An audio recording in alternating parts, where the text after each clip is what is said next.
collar. You see, Private Pyle here simply forgot a few of his daily duties, and I was merely just reminding him of them. Aunt Bee's eyebrows shot up. My goodness, do you always remind people things using that awful tone of voice? It sounded so. Just generally spruce things up all around. Aunt Bee stared at him, her eyes widening in disbelief. Gomer-Pyle, that is housework. Yes, ma'am. Gomer nodded, completely missing her shock. I guess you could certainly call it that. You mean to tell me that you do that all by yourself? She asked, her voice rising in pitch. Oh, no, ma'am, not usually, Gomer clarified. Usually, all the fellows do their own small part. But like I said before, they're all out on passes today, and I did not have any other plans. So I am just doing it for them to be helpful. Aunt Bee placed her hands on her hips, her maternal outrage beginning to simmer. You mean all you boys have to do your own housework, along with all the marching and the drilling, and all those military things? Well, yes, ma'am, Gomer said, standing tall. It is all just a part of being a good Marine. Well, for heaven's sake, Aunt Bee huffed, how long has this sort of thing been going on? Gomer scratched his head, thinking back to his history lessons. About 200 years, I guess. Aunt Bee clicked her tongue in disapproval.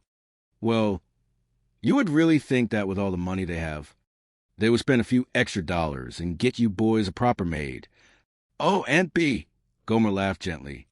Listen, you just come right over here and sit down on my bunk, and we can visit and talk while I start to mop the floor.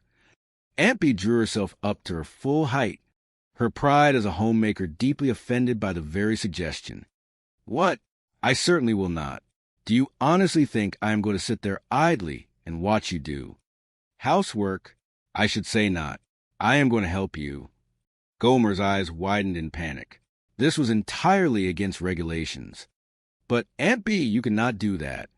Gomer, do not argue with me, Aunt Bee said, her tone firm and brooked no opposition.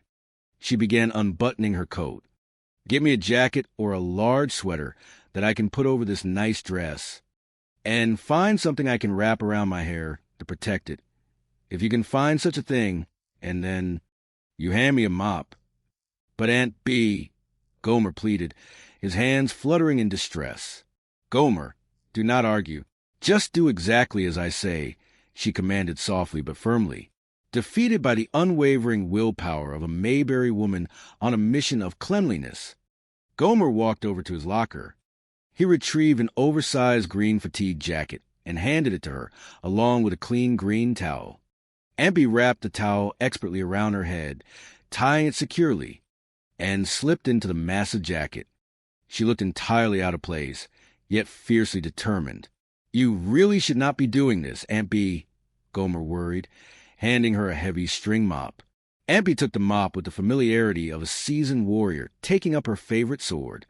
She dipped into the bucket of soapy water Gomer had prepared and began to run it over the floor with expert, sweeping strokes. You know, Gomer, I just do not understand it, she said, her voice echoing rhythmically with the sloshing of the mop. Millions and millions of dollars paid in taxes by good citizens. And the government will not spend a few extra dollars to have a professional woman come in here and straighten things up. Why, back home, Mavis Pearl could come in here on a Thursday morning, and for just $8, she would do the whole entire place top to bottom. I really do not think it is a matter of the money, Aunt Bee, Gomer tried to explain, matching his mopping rhythm to hers. Well, then what in the world is it? She asked, pausing to lean on her mop handle. Well, it is just a fundamental part of being a Marine, Gomer said, his face shining with earnest devotion to his core. Doing housework is a part of being a Marine, Aunt Bee repeated, her voice dripping with skepticism. Well, that is the way the commanding officers figure it. Gomer nodded. Aunt Bee shook her head and resumed her vigorous mopping. Well, they could certainly make a few sensible changes. If you were to ask my opinion, if they had a woman come in just once or twice a week, you would see a tremendously big difference. For one thing, those windows over there could certainly use some nice curtains. You know, It would make the place look much less dreary. And a few nice framed pictures on the walls would not hurt the atmosphere either. Gomer paused, leaning on his mop. Well, some fellows do have pictures, but they're required to keep them taped on the insides of their locker doors. Empey paused, raising an eyebrow. Oh, well, I have a feeling those are not exactly the kind of wholesome pictures I meant. She set her mop aside and walked over to the large windows at the front of the barracks. She inspected them closely, rubbing a finger against the glass. I had better get to work on these windows. Gomer, I do not like to criticize your efforts, but you boys are not getting these windows nearly as clean as you should be. She looked down at the bucket of cleaning supplies Gomer had set out. What exactly are you using in there? Well, just a regular, standard-issue window cleaner that the supplies sergeant gives us. Gomer replied defensively. Empey picked up the bottle, sniffed it, and wrinkled her nose in distaste. Well, what you really need for a job like this is pure vinegar. Vinegar? Gomer asked, confused. Yes, vinegar mixed with a little bit of warm water. That is what I always use back home. And it never fails. You would not happen to have any vinegar around here, would you? No, ma'am, I surely do not, Gomer answered. But I suppose I could run over to the mess hall and see if the cook could give me some.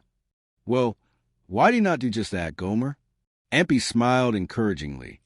If you're going to do a job, you might just as well do it right. Gomer hesitated, looking nervously toward the door. Leaving his post while on duty and leaving a civilian alone in the barracks was a severe breach of protocol. Well, really, Empey, I do not think I should. Oh, go and get it, Gomer, Empey insisted, turning back to the windows with a cloth. You will see it will make all the difference in the world. Unable to say no to his beloved Aunt Figure, Gomer nodded slowly. Yes, ma'am, I will be right back. He scurried out the side door, leaving Empey alone in the vast, echoing space of the United States Marine Corps barracks. Humming a cheerful tune, Empey began to gather the cleaning rags. The afternoon sun streamed through the partially cleaned windows, catching the dust motes dancing in the air. She was completely in her element, happily bringing order to chaos. Entirely unaware of the storm that was about to walk to the front door, the heavy wooden front door swung open with a sharp, authoritative creak. Instep Sergeant Vince Carter. Carter was a man carved from granite and leather, a career Marine whose voice was designed to cut through the roar of artillery fire. His uniform was flawless, his posture perfectly rigid, and his face usually wore an expression of intense, tightly wound frustration, mostly directed at one particular private first class named Gomer-Pyle. Sergeant Carter stepped onto the freshly mopped floor, his heavy boots leaving immediate, dusty tracks on the damp surface. He paused, inhaling the scent of soapy water, preparing to inspect Pyle's work. Empey turned from the window, her eyes dropping immediately to the muddy footprints sullying her beautifully clean floor. "Oh, careful," she scolded sharply, pointing a reprimanding finger at the imposing sergeant. "You will track up my nice clean floor." Sergeant Carter froze. His brain, highly trained for combat and military protocol, struggled to process the image before him. Standing in the middle of his sacred barracks was a woman, an older woman, wearing a towel on her head and an oversized fatigue jacket, waving a cleaning rag at him. Carter managed to articulate, his eyes wide with disbelief. He blinked rapidly, wondering if the California sun had finally gotten to him. "Who in the world are you, madam?" Empey lifted her chin proudly. "Well, I am Miss Taylor. And just who are you?" Carter drew himself up, his chest expanding. "Well, I am Sergeant Carter." He took another step forward, his boots leaving another mark. "Would you please answer me one simple question, madam? What exactly are you doing here?" Empey gestured to the bucket in the floor, as if it were the most obvious thing in the world. "Well, I am mopping the floor. Anyone with eyes can see that." Carter felt his blood pressure begin its familiar, rapid ascent. "I do not mean that. I do not mean, what activity are you performing? I mean, What are you doing here inside?